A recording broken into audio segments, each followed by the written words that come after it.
विश्वेश्वरं साम्बमूर्तिं नित्यगिरां गुरुं टीकां शिशुतां सर्वे भक्तिसंग्रहदीपिकाम् பதார்த்த விபாகான்னு ஆரம்பிக்கிறது. அப்படின்னா தர்க்க சங்கிரகத்தில் முதல் பங்கி திரவிய குண கர்ம சாமானிய விசேஷ சமவாயாபாவாக சப்த பதார்த்தான்னு இருக்கு.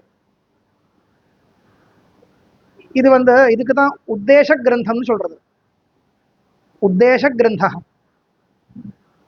நாம்னா வஸ்து சங்கீர்த்தனம் உத்தேசா அதுக்கு லட்சணம்.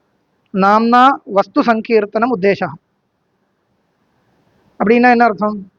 வஸ்து சங்கீர்த்தனம், சங்கீர்த்தனம்னா பாட்டு பாடுறது இல்லை, சொல்றதுன்னு அர்த்தம். கீர்த்தனம் பண்றதுன்னு இல்லை, சொல்றது. அந்த பேரெடுத்து காமிக்கிறது. பதார்த்தங்கள் எது கேட்டால் இந்த 7 விதமான பதார்த்தங்கள் இருக்கு, இதுதான் பதார்த்தம்.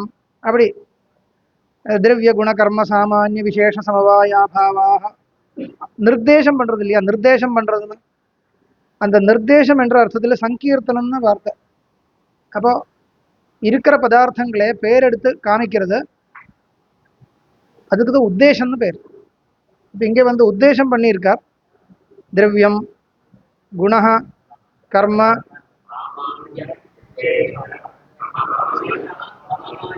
அது லிங்கம் கவனிக்கணும். புல்லிங்கமா ஸ்திரீலிங்கமா நபும்சலிங்கமான.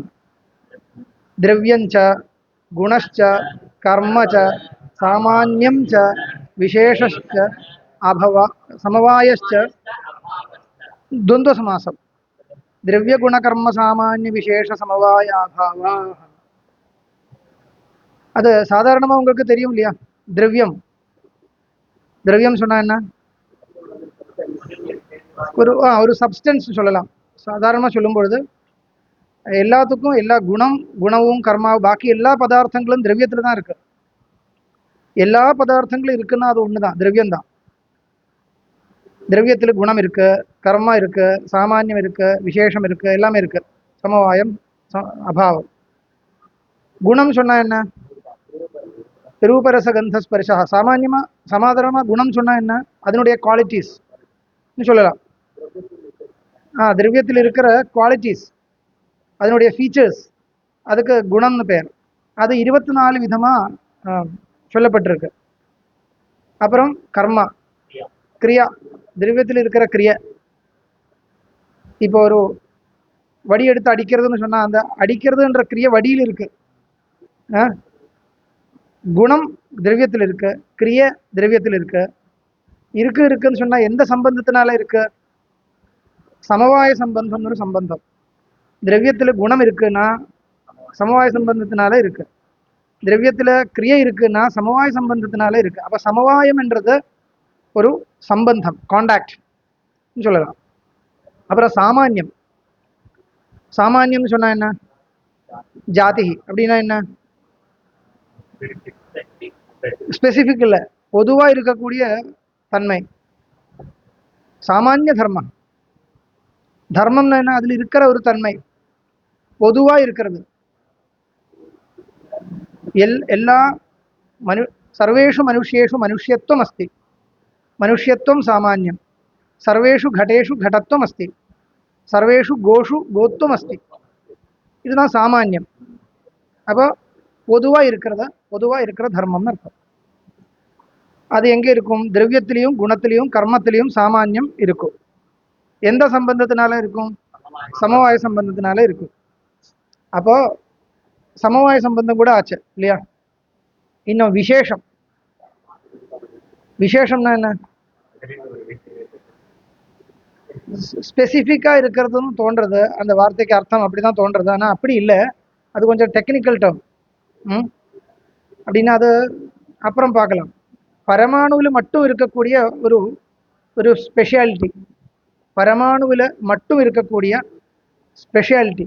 நித்திய திரவிய விற்த்தையோ விசேஷாஸ்து அனந்தா ஏவா வரும் இல்லையா?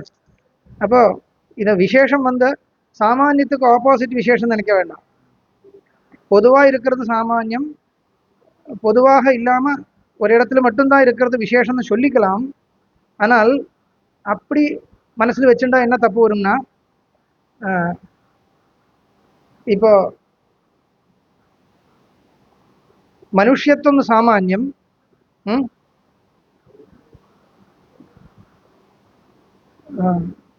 இல்லைன்னா பிராணித்துவம் சாமானியம், மனுஷ்யத்துவம் விசேஷா அப்படி வரும். அப்படி இல்லை. பிராணித்துவம் என்றது சாமானியம், மனுஷ்யத்துவம் இது விசேஷா அப்படி சொல்லக்கூடாது. மனுஷ்யத்துவம் சாமானியம் தான், அதான் சொன்னேன். மனுஷ்யத்துவம் சாமானியம் தான். அது ஒரு ஆபேட்சிகமா சொல்லலை, அது ரிலேட்டிவா சொல்லலை. சாமானியம்னா சாமானியம் தான் அது.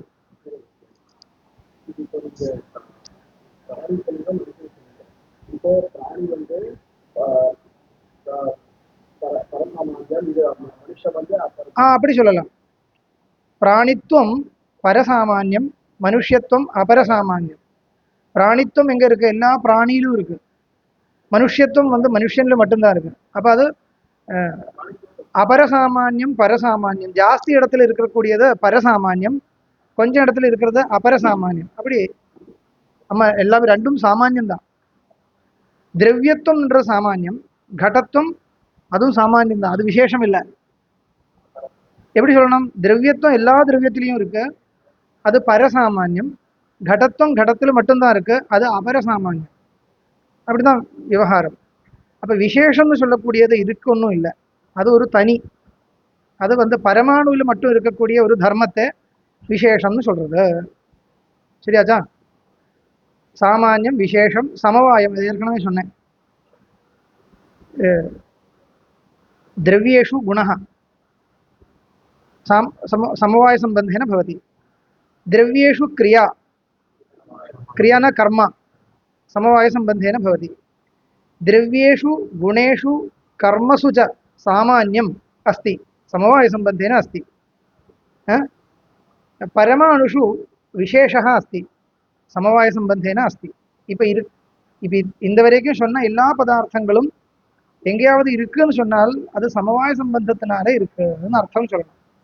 அந்த மாதிரி புரிஞ்சுக்கணும். அப்புறம் அபாவம், அது என்ன? இல்லாம இருக்கிறது.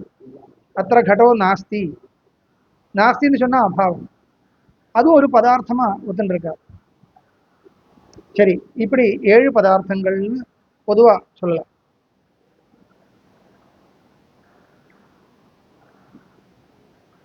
பதார்த்தான் விபஜதே திரவியேதி, பதார்த்தங்களை விபாகம் பண்றது திரவியேதி, பிரதீகம் எடுக்கிறதுன்னு சொல்லுவோம்.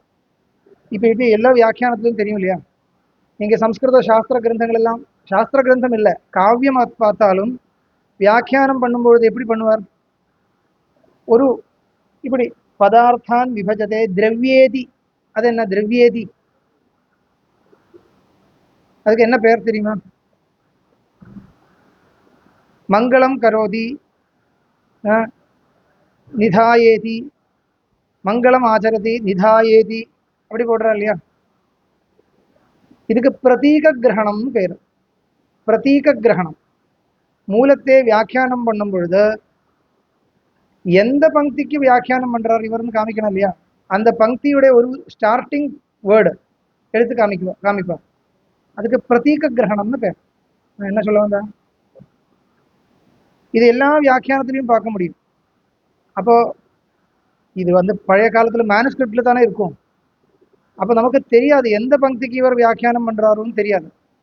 அப்போ நான் இந்த பங்கியோட வியாக்கியானம் பண்றேன்னு காமிக்கிறதுக்காக அந்த பங்கியுடைய முதல் வேர்டு, முதல் வார்த்தை எடுத்துட்டு அதோட இதின்னு போடுவார்.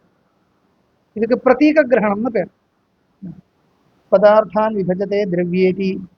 பதார்த்தம் சொன்னா என்ன அர்த்தம்? பதஸ்ய அர்த்த பதார்த்தா இது வியுத்பத்தியா. வியுத்பத்தின்னா என்ன? இந்த மாதிரி இடத்துல நிஷ்பத்தி, நிஷ்பத்தி டெரிவேஷன் அர்த்தம். விக்கிரகம் சொல்றது, அந்த பதத்தை பிரிச்சு காமிக்கிறது, பிரகிருதியும் பிரத்யவும் பிரிச்சு காமிக்கிறது, அர்த்தம் சொல்லும் பொழுது டெஃபினிஷன் கொடுக்கறது, இதெல்லாம் வியுத்பத்தின்னு சொல்லுவோம். நம்ம பதார்த்தான்னு சொன்னா அது அதுல 2 பதம் அர்த்தம் 2 இருக்கு இல்லையா? அது ஒரு சமாசம். பதஸ்ய அர்த்த பதார்த்தா. விக்கிரக வாக்கியம், விக்கிரக வாக்கியத்துக்கும் வியுத்பத்தின்னு பேருண்டு. இது விக்கிரக வாக்கியம் தானே.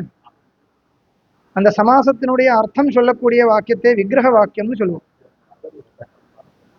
விருத்தியர்த்தாவ போதகம் வாக்கியம் விக்கிரகா. விற்த்தின்னா என்ன? விற்த்தியுடைய அர்த்தத்தை காமிக்கக்கூடிய வாக்கியம். இல்ல விற்த்தின்னு சொன்னான் இல்லையா? நீ விற்த்தின்னு சொன்ன என்ன? அப்படி இல்லை. விற்த்தின்றது வியாக்கரண சாஸ்திரத்துல ஒரு டெக்னிக்கல் டேர்ம். பஞ்ச விற்பய சந்தி.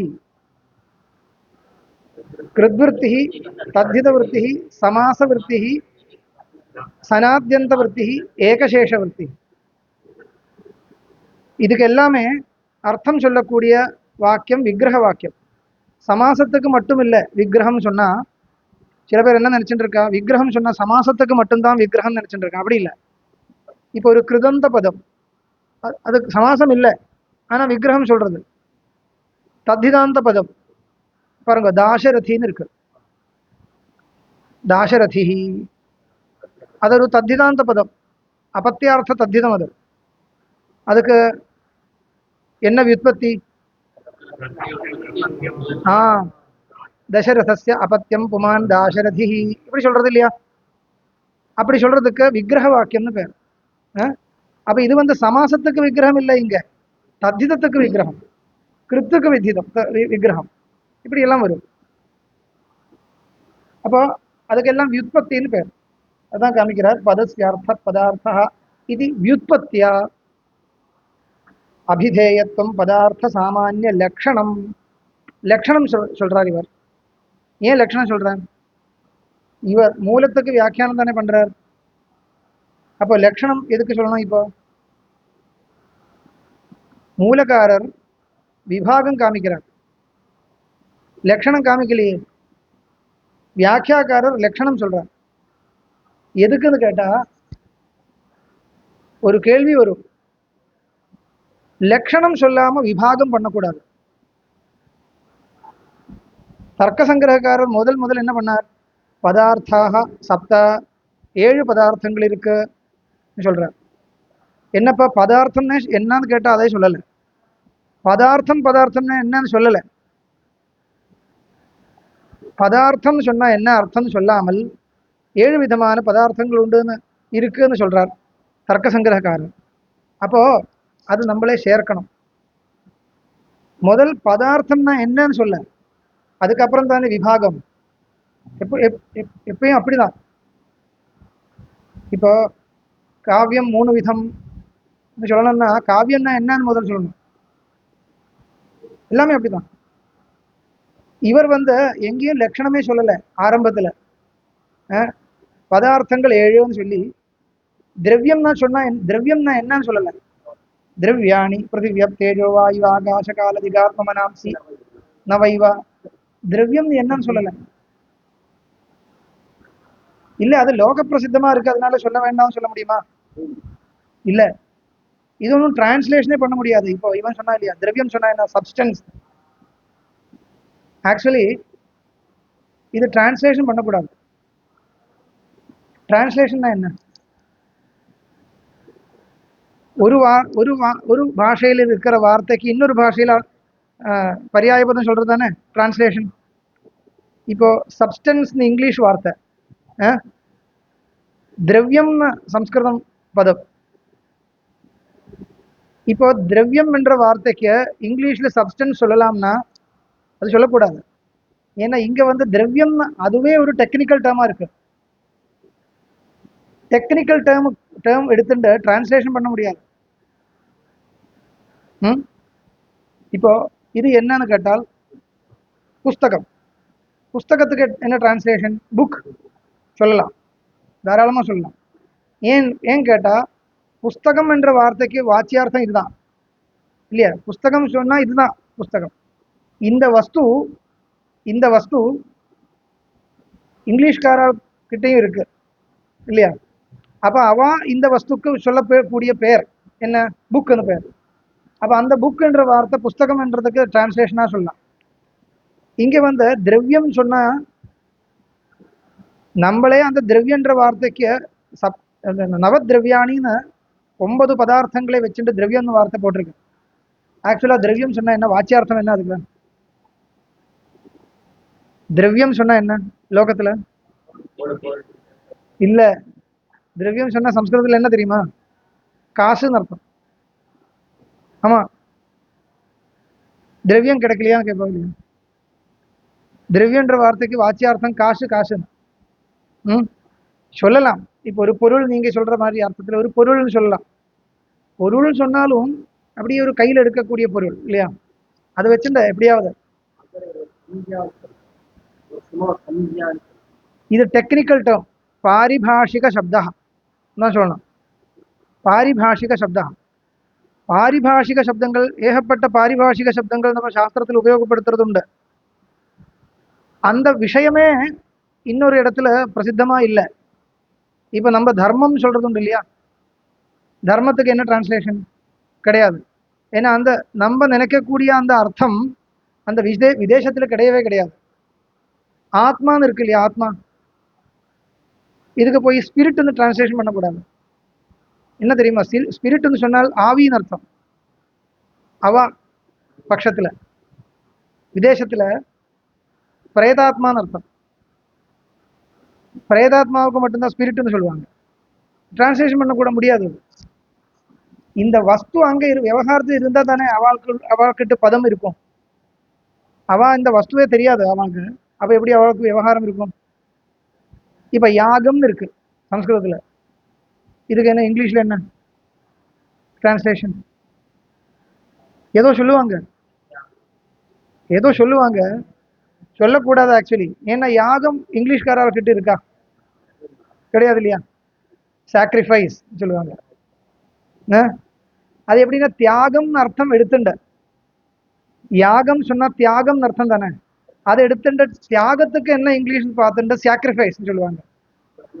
சோமா சாக்ரிஃபைஸ், அனிமல் சாக்ரிஃபைஸ் அப்படின்லாம் சொல்லுவாங்க. ஆக்சுவலா என்ன குழப்பம்னு தெரியுமா? தியாகம்னு யாக சப்தத்துக்கு அர்த்தம் உண்டு, ஆனா எல்லா தியாகத்துக்கும் யாகம் நம்ம சொல்றது உண்டா? இதை எடுத்து அங்க தூக்கி போடுன்னு சொல்றேன். அந்த தூக்கி போடுறதுக்கு யாகம் சொல்லுவாங்களா? சொல்றது இல்லையே.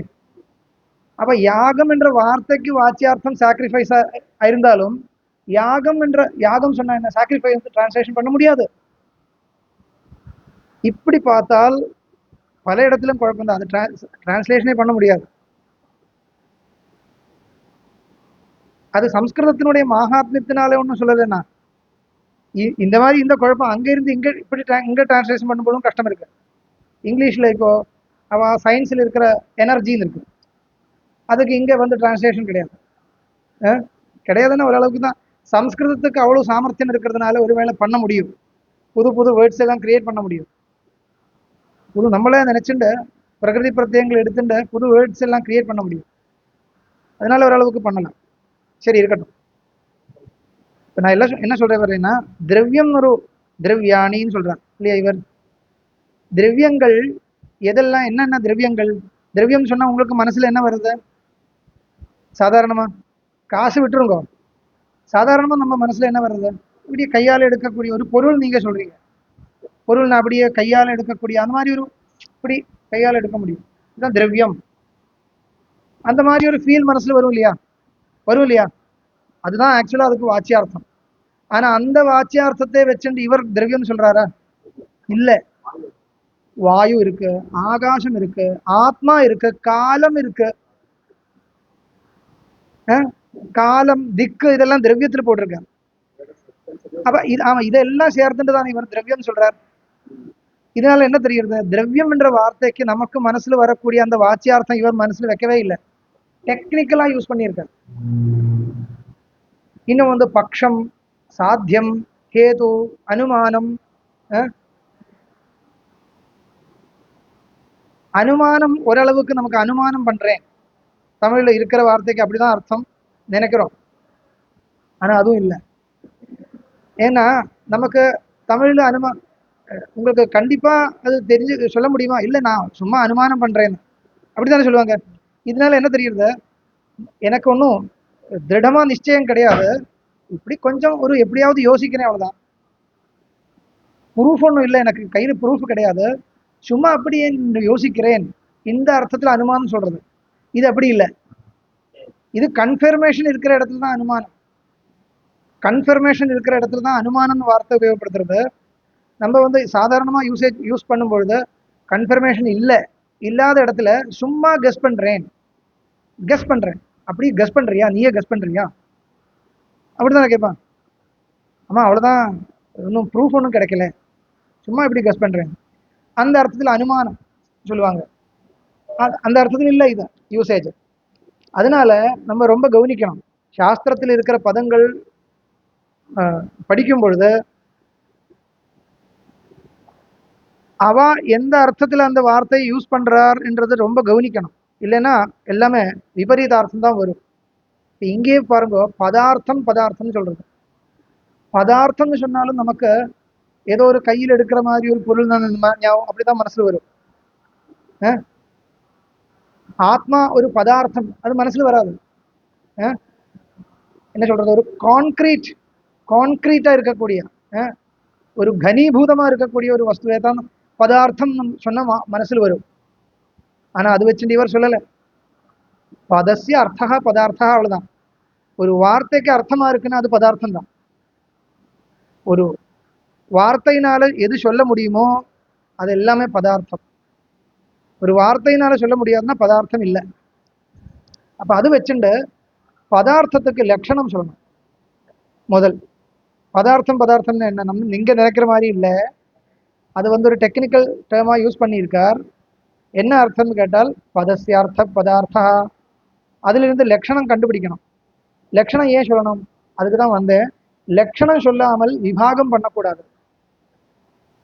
மூலகாரர் என்ன பண்றார், லட்சணமே சொல்லாமல் இது 7 விதம், அது 8 விதம், 9 விதம், இது 24 விதம் அப்படி சொல்றார். 24 விதம் விதம் சொல்றதுக்கு முன்னாடி அது என்ன சொல்லுங்க சொல்லணும் இல்லையா? அதுக்காக வியாக்கியாகாரர் சேர்க்கிறார். அபிதேயத்துவம் பதார்த்த சாமானிய லட்சணம். அந்த மூலகாரரே என்ன சொல்றது, அவரை சம்ரட்சிக்கணும் இல்லையா? மூலக்காரர் லட்சணம் சொல்லலே நீங்க ஆக்ஷேபம் பண்றீங்க. அப்படி இல்லை, மூலக்காரர் லட்சணம் சொல்லியிருக்காரு. அப்படியா, எங்க சொல்லியிருக்கார்? இன்னும் சொல்லலையே. இல்லை சொல்லியிருக்கா, பதார்த்தம் ஒரு வார்த்தை போட்டிருக்கார் இல்லையா?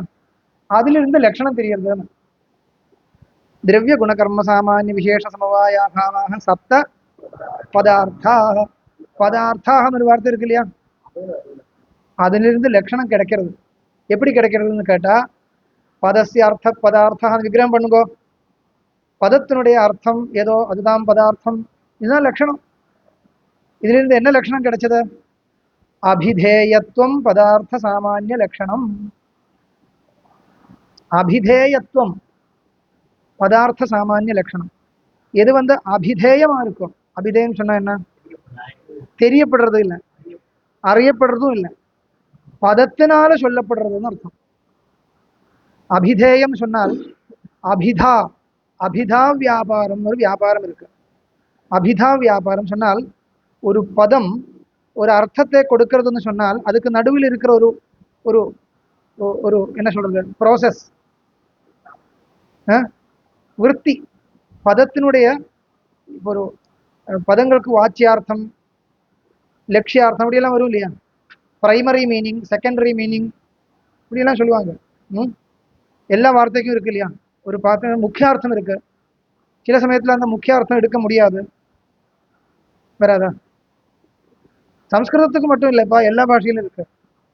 எல்லா வார்த்தையும் நம்ம முக்கியார்த்தத்தை வச்சுன்னு சொல்றது இல்லை. அவன் ஒரு புலின்னு சொன்ன முக்கிய அர்த்தமா? அவன் பெரிய புலின்னு சொன்ன முக்கிய அர்த்தமா? புலி என்ற வார்த்தைக்கு முக்கிய அர்த்தம் இருக்கா? அங்க இருக்கா?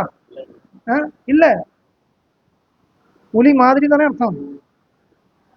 அப்ப முக்கியார்த்தத்திலையும் பிரயோகம் இருக்கு, லட்சியார்த்தத்திலையும் பிரயோகம் இருக்கு, இப்படி எல்லாம் இருக்கு. அப்போ அந்த முக்கியார்த்த ஒரு வார்த்தை பேசும் பொழுது அதுல இருந்து சில சமயத்துல முக்கியார்த்தம் கிடைக்கும், சில சமயத்துல முக்கியார்த்தம் இல்லை அமுக்கியார்த்தம் கிடைக்கும் இல்லையா? அப்ப அதுக்கு நடுவில் அபிதா ஒரு வியாபாரம். இன்னைக்கு முடிக்கிறேன், இப்போ கொஞ்சம் தான் சொல்ல போறேன். அபிதா வியாபாரம். அபிதா வியாபாரம்னு சொன்னா என்ன, ஒரு பதத்திலிருந்து அதனுடைய முக்கியார்த்தம் எப்படி கிடைக்குமோ அதுக்கு காரணமாக இருக்கக்கூடிய வியாபாரத்தை அபிதா வியாபாரம்னு சொல்லணும். முக்கிய அமுக்கியோ மத்திய இல்லை, பதத்துக்கும் அர்த்தத்துக்கும் நடுவில். கடம்னு ஒரு பதம், அதனுடைய அர்த்தம் என்ன? பானைன்னு அர்த்தம். இந்த பதம் சொன்ன உடனே அந்த அர்த்தம் மனசுல வர்றது இல்லையா? அப்படி இருக்குன்னா அந்த பதத்துக்கும் அர்த்தத்துக்கும் நடுவில் ஒரு கான்டாக்ட் இருக்குன்னு தானே அர்த்தம்.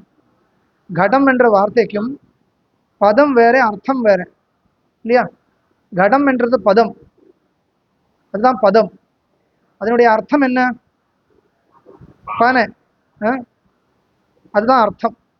இந்த பதத்துக்கும் அர்த்தத்துக்கும் நடுவில் இருக்கிற கான்டாக்ட், சம்பந்தம், அதுக்கு தான் பேரு சக்தி, இல்லைன்னா அபிதா. அந்த அபிதையினால சொல்லப்படக்கூடிய அர்த்தம் அபிதேயம். அப்போ அபிதேயத்துவம் பதார்த்த சாமானிய லட்சணம் சொல்ற. அதுக்கு என்ன அர்த்தம்? அபிதேயத்துவம். எல்லா வஸ்துக்களும், கன்செப்ட் என்ன புரிஞ்சுக்கணும், உலகத்தில் இருக்கக்கூடிய எல்லா வஸ்துக்களும் ஏதோ ஒரு வார்த்தையினால சொல்லப்படுகிறது. ஒத்துக்க முடியுமா? ஒத்துக்க முடியும். ஒரு வஸ்து இருக்குன்னா அதுக்கு ஒரு பதம் இருக்கு. நான் சம்ஸ்கிருத பதமே வேணும்னு சொல்லலை, சம்ஸ்கிருத பதமும் இருக்கு வேணும்னா. எல்லா வார்த்தைக்கும், எல்லா வஸ்துக்கும் எது இருந்தாலும் உலகத்தில் எதெல்லாம் இருக்கோ எல்லாமே ஒரு பதத்தினுடைய அர்த்தமாச்சு இல்லையா? எந்த பதத்தினுடையும் அர்த்தம் கிடையாது இல்லை அந்த மாதிரி ஒரு வஸ்து இருக்கா? இல்லையா? இருக்கா இல்லையா? சுயமா யோஜனை பண்ணுங்க. ஒரு வஸ்து இருக்கு, அதனுடைய எந்த சப்தத்தினால சொல்லணும் தெரியாது, அப்படி வரலாமோ இல்லையோ? ஆனா உனக்கு தெரியாது, இருந்தாலும் ஒரு வார்த்தை இருக்கும், கண்டிப்பா இருக்கும். நமக்கு தெரியாட்டா கூட அந்த வஸ்துவே சொல்லக்கூடிய ஒரு வார்த்தை இருக்கும். சரி, அந்த நாமகரணம் பண்றதுக்கு முன்னாடி இப்போ ஒரு சயின்டிஸ்ட் ஒரு வஸ்து கிரியேட் பண்ற வச்சுக்கோங்க, அதுக்கு என்ன எப்படி கூப்பிடணும் அந்த வஸ்துவேன்னு இன்னும் அவர் ப்ரூவ் இது பண்ணலை, நாமகரணம் பண்ணலை. மொபைல் ஃபோன் பண்ணியிருக்கார். ஆரம்பத்தில் முதல் பண்ணும் பொழுது மொபைல் ஃபோன் கிரியேட் பண்ணியிருக்கார். இதுக்கு என்ன பேர் வைக்கலாம் அவர் அதுக்கப்புறம் யோசிப்பார். இல்லைன்னா ஒரு மருந்து கிரியேட் பண்ணுவாங்க, அதுக்கு என்ன பேர் வைக்கலாம், அதுக்கப்புறம் தானே நாமகரணம் பண்ணுவாங்க. அப்போ நாமகரணம் பண்ணுறதுக்கு முன்னாடி வார்த்தை கிடையாது இல்லையா அதுக்கு? அப்படி கேளுங்க. அப்போ நாமகரணம் பண்ணுறதுக்கு முன்னாடி எந்த சப்தத்தினாலையும் சொல்ல முடியாது, அதுக்கு அதை குறிக்கிறதுக்கு பதம் கிடையாது. அப்படி வருமா? வரலாமோ இல்லையோ? ஆனால் வர முடியாது. ஏன் தெரியுமா? அந்ததோ கத்துவா.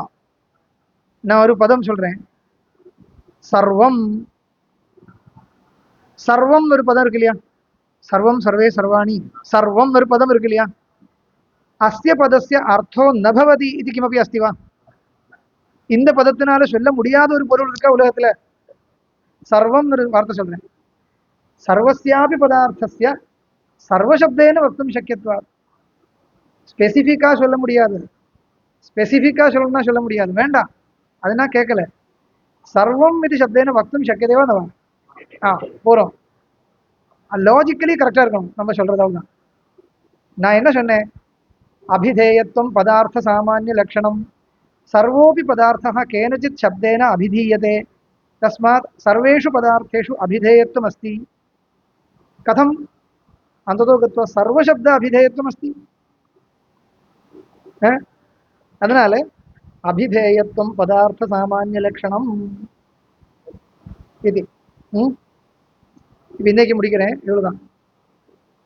புதுசா ஒன்றும் விசேஷமா வாக்கியார்த்தம் பண்றதுக்கு ஒன்றும் சொல்லலை. இப்போ ஜென்ரலா பல விஷயங்கள் சொன்னேன். நீங்க அது இது பங்கியர்த்தம் மேல போறதோ இல்லையோ, உங்களுக்கு வேற எது படிக்கணும்னா கூட இதெல்லாம் தேவைப்படும். ஜெனரலா சாஸ்திரம் போற வழி எப்படின்னா, இது நீங்க இந்த கிளாஸ் கவனிக்கிறதா இருந்தால் இது தர்க்கம் படிக்கிறதுக்கு மட்டும் இல்லை, பிராசங்கிகமா பல விஷயங்கள் உங்களை புரிய வைக்க முடியும். அதெல்லாம் இதுல வரும். அப்படி அதை உபயோகப்படுத்தணும். இனிமே இதுக்கு மேல ஒரு கேள்வி கேட்ட பதில் எல்லாம் சொல்ல போறேன். அது அப்புறம் பார்க்கலாம். கொஞ்சம் கொஞ்சமா தான் போகும். நீங்க எப்படி அது கரெக்டா வரதா இருந்தால் ஓரளவுக்கு முடிக்கலாம். நம்ம ஒரு செமஸ்டர் தான் முடிக்கணும் இல்லையா இது? அதுக்குள்ள நீங்க என்ன பண்ணணும்னா தர்க்க சங்கிரகம் மூலம் கொஞ்சம் திருடம் பண்ணணும். அப்ப வேகமா சொல்லலாம். இப்ப என்ன வருதுன்னா மூலமும் சொல்லணும், அதுக்கப்புறம் வியாக்கியானமும் சொல்லணும் என்ற ஒரு ஸ்திதி எனக்கு வந்திருக்கு. அப்பதான் ரொம்ப டைம் ஜாஸ்தி போயிடும். அப்ப அதுக்குள்ள நீங்க முதல் அந்த மூலத்தினுடைய அர்த்தத்தை புரிஞ்சுண்டு, அது எங்கேயாவது ஏற்கனவே யாராவது சொன்ன ரெக்கார்டோ ஏதோ இருக்குன்னு அதை பார்த்துட்டு படிச்சுண்டு வந்தால் அது எந்த இடம் வியாக்கியானம் பண்ண போறதோ அது மட்டும் இல்லை, மொத்தமா மூலம் படிக்கணும். என்ன காரணம்னா இதுல நடுவில் அனுமானம் வரும். அனுமானம், விபிச்சாரம், ஹேத்வாபாசம் இதெல்லாம் வரும். அப்போ உங்களுக்கு ஹேத்வாபாசம் தெரியாது, ஒன்றும் தெரியாதுன்னா அதெல்லாம் அங்கங்க சொல்ல வேண்டியதை போயிடும். இது புரிய வைக்கிறதுக்கு என்ன சிரமம்னா அதுதான். நீங்க பேசிக் படிக்காமல் வரதா இருந்தால் அதுவும் இங்கே உட்கார்ந்து சொல்லணும். அப்போ டைம் ஜாஸ்தி போயிடும். அதனால் நீங்க அதெல்லாம் சட்டுன்னு புரிகிற மாதிரி விபிச்சாரம் சொல்றது, பக்ஷம், சாத்தியம், பராமர்சம், கேது அதெல்லாம் கொஞ்சம் பார்த்து வைக்கணும். அப்போ வேகமா படிக்கலாம். சரி. ह्यः वक्तुं किमपि नास्ति भोः, तत्र किमपि नास्ति. அங்கே வாக்கியார்த்த விஷயம் ஒன்றும் இல்லை, இருக்கிறத அப்படியே சொல்லணும், ஒன்று வேற ஒன்றும் இல்லை.